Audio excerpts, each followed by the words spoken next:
আমরা কি দুর্নীতি দমন কমিশনকে বড় করব না দুর্নীতি কমাবো? দুর্নীতিটা যত কমবে আমাদের প্রয়োজন তত কমে আসবে। আমাদের আজকের যে এই গণশুনানি, এটার উদ্দেশ্য কোনোভাবেই কাউকে ছোট করা কিংবা কাউকে বড় করা নয়।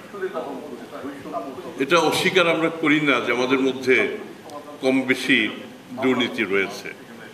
ঘুষ জ্ঞাতে অজ্ঞাতে, কেউ টাকায় কেউ দ্রব্যে গ্রহণ করে থাকি। আমরা একটা বিশাল পরিবর্তনের মধ্য দিয়ে এই জায়গাতে এসেছি। যে পরিবর্তনটা ঘটেছে সেই পরিবর্তনটা ছিল একটা বৈষম্যমূলক সমাজের বিরুদ্ধে। তো বৈষম্যের সূত্রপাত কোথায়? আমরা যদি খুব ভালো করে দেখি, এই দুর্নীতি হচ্ছে বৈষম্য সৃষ্টি করে। তো কাজে এই দুর্নীতিটাকে যতটা কমিয়ে আনা যায় বৈষম্য ততটা কমবে। এটা শুধুমাত্র একটা উপলক্ষ।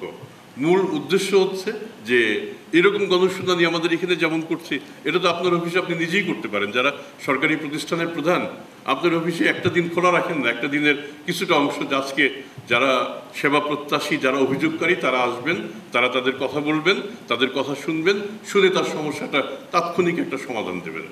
কোনো কোনো ক্ষেত্রে তাৎক্ষণিক সমাধান হয় না, যেসব জায়গাতে মামলা মোকদ্দমা আছে সেখানে অনেক ক্ষেত্রে আমাদের আদালতের উপর নির্ভর করতে হয়। কিন্তু অনেকগুলি বিষয় আছে যে বিষয়গুলি আসলেই তাৎক্ষণিক সমাধান দেওয়া সম্ভব।